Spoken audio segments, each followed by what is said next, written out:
Bonjour et bienvenue à la première séance éducative sur Instagram TV. Donc, je m'appelle Melissa Fanti et je suis une agente de projet au sein du Réseau du patrimoine franco-ontarien.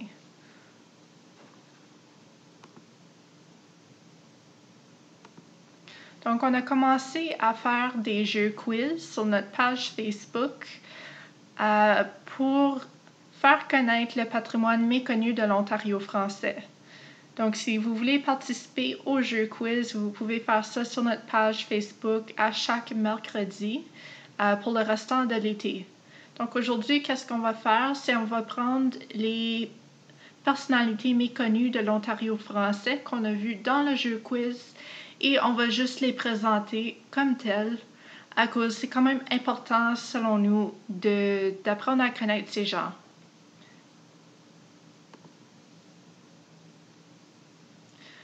Donc, la première personne, c'est Bernadette Clément. Donc, son père est de Trinidad et sa mère est franco-manitobaine.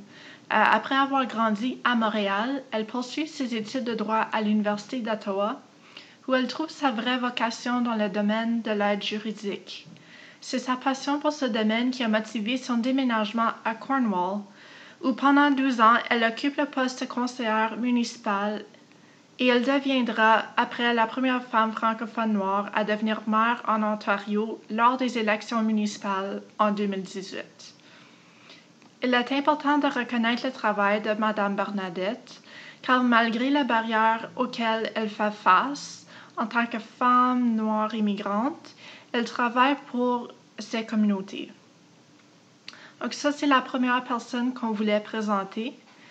Prochaine personne, c'est Ralston King. Donc, il est un homme politique canadien qui est devenu le tout premier conseiller municipal noir d'Ottawa en avril 2019. C'était à l'issue d'une élection partielle historique qui s'est tenue dans le quartier 13, Rideau-Rockcliffe. Il a été membre de plusieurs conseils dans la capitale canadienne avant d'être élu. Auparavant, M. King a longtemps été bénévole dans la communauté. Il était président de l'association communautaire d'Overbrook, membre du conseil d'administration du Centre de ressources communautaires de Rideau-Rockcliffe et coprésident du conseil d'équité communautaire du service de police d'Ottawa. Il a activement aidé la communauté francophone et anglophone lors de ses différents engagements communautaires.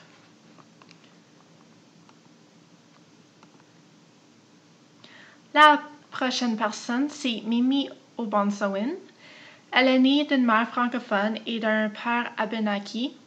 Mimi Obansawin est originaire du Grand Sudbury, dans le Nord. Donc, l'auteure, compositrice, interprète autochtone vit pleinement et avec fierté son identité. Elle puise dans ses racines autochtones et francophones lorsque vient le temps de créer. L'artiste insiste à laisser une place au français. Elle insiste à laisser une place au français dans ses musiques malgré l'environnement anglophone qui l'entoure. Donc, la prochaine personne, c'est Guy Dongé. Donc, il est d'origine camerounaise. Il est un chef cuisinier et entrepreneur à Toronto. Donc, il est un éducateur qui a enseigné l'art culinaire et la gestion hôtelière au Collège La Cité à Ottawa.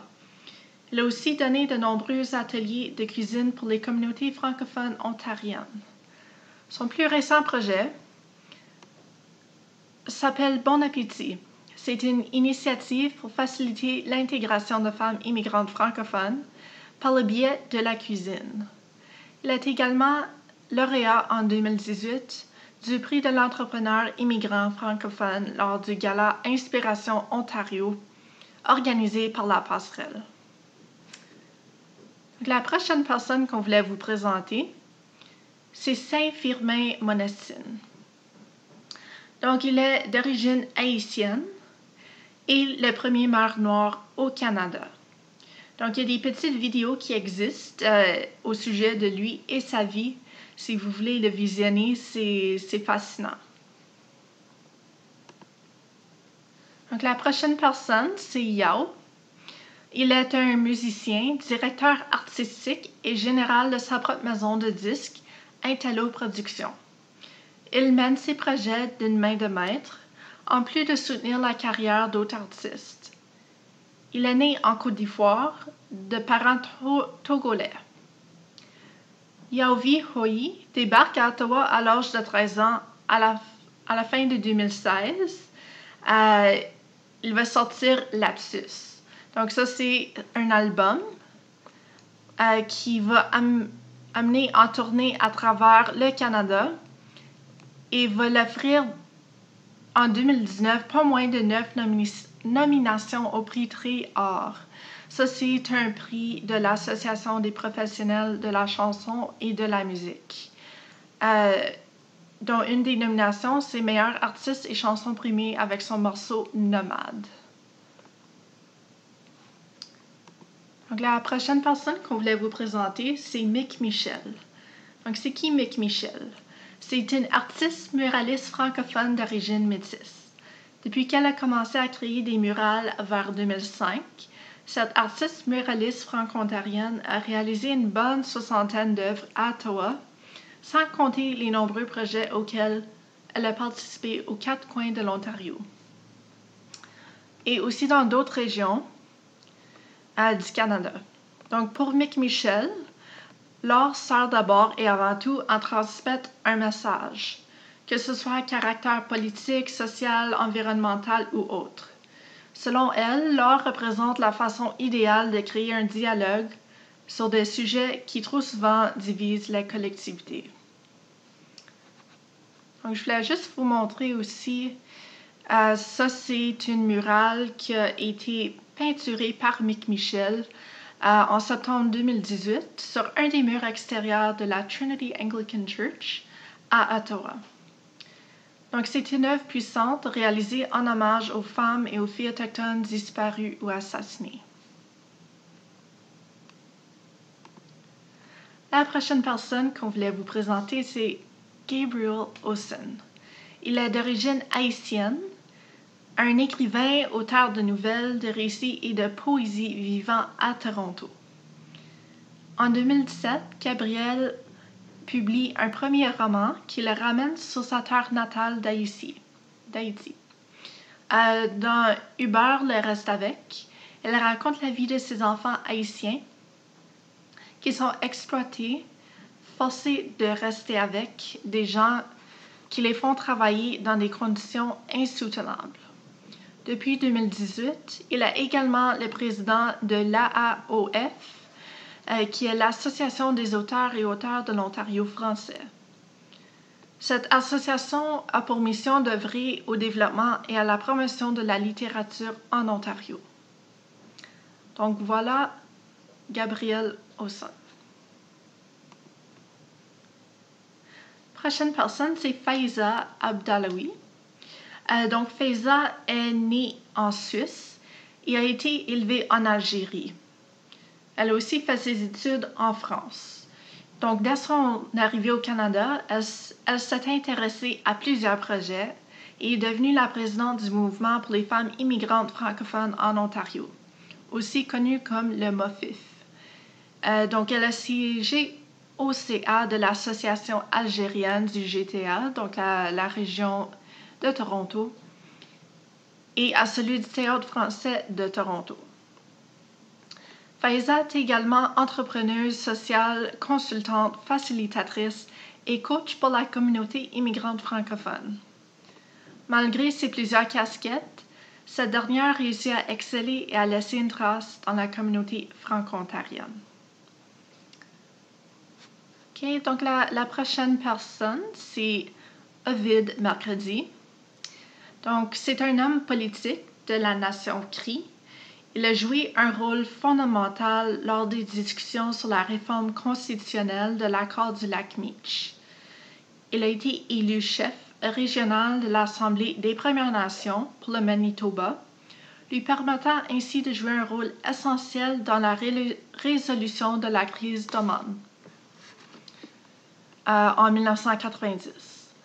Il a participé activement à l'amélioration de la condition de vie des communautés autochtones anglophones et francophones.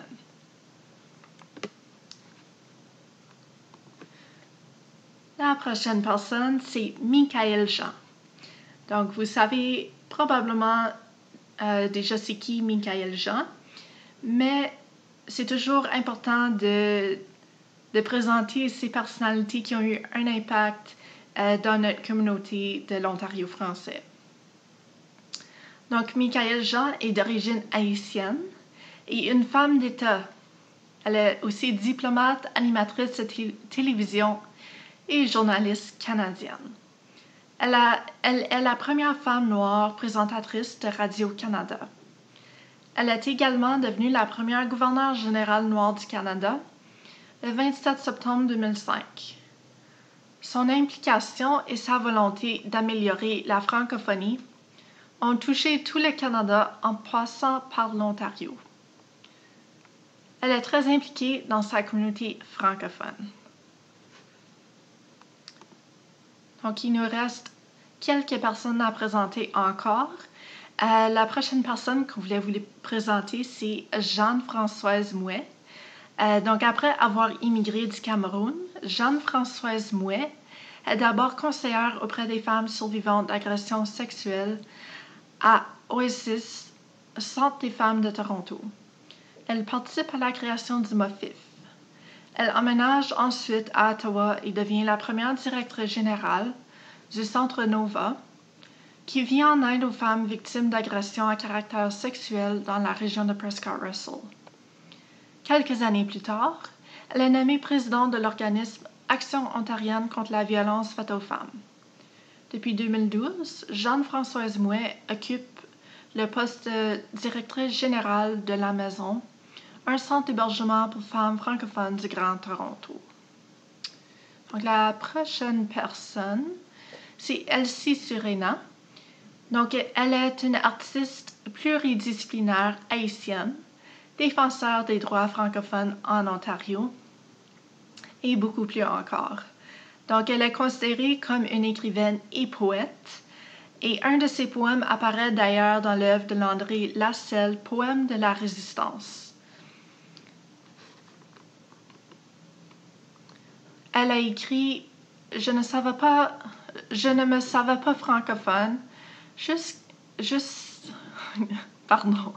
jusqu'à ce que l'opposition aux franco-ontariens de M. Ford m'accumule à ressentir l'appartenance à notre grande et belle minorité francophone. » Elle participe également aux expositions partout dans le monde. Donc, elle est très, très impliquée. Elle a participé en Haïti, aux États-Unis, au Japon et dans d'autres endroits. Donc, la dernière personne qu'on voulait vous présenter pour cette première séance, c'est Amadou Ba. Donc, Amadou Ba était dans une de nos conférences le mois dernier, mais il est d'origine sénégalaise et est arrivé au Canada en 2009. Il est chargé de cours à Nipissing University à North Bay et l'Université Laurentienne de Sudbury. Il s'intéresse dès son arrivée à la présence de Noirs sur le sol canadien. Son œuvre « L'histoire oubliée de la contribution des esclaves et soldats noirs à l'édification du Canada de 1604 à 1945 » est important pour l'histoire du Canada. En effet, c'est le premier livre qui aborde le rôle des esclaves et soldats noirs à l'édification du Canada. Donc voilà les personnalités qu'on voulait vous présenter qui ont eu un impact sur les communautés de l'Ontario français.